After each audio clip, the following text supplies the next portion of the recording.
Stuck with finding new vocabulary for your IELTS exam? Here are 5 words that you can replace common words with in order to get the best result for your IELTS exam. The photographers took pictures of sunrise and sunset. Instead of saying sunrise and sunset, you can replace this by saying dawn and dusk. The photographers took pictures of dawn and dusk, and they were mesmerizing. My brother and sister play together all the time.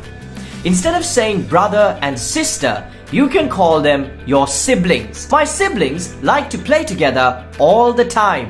My mother and father are always giving me advice. I don't like it. Instead of saying mother and father, you can say parents. My parents are always giving me advice. I don't like it. Buying and selling internationally is an important part of the global economy. Instead of saying buying and selling, you can use the word trade.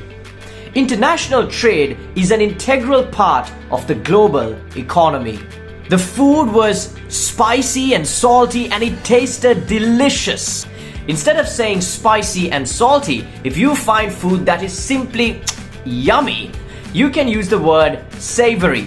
The chef's savory dishes were the pick of the customers. There you have it, 5 words that you can use to ace your IELTS exam. See you next time. Until then, keep practicing.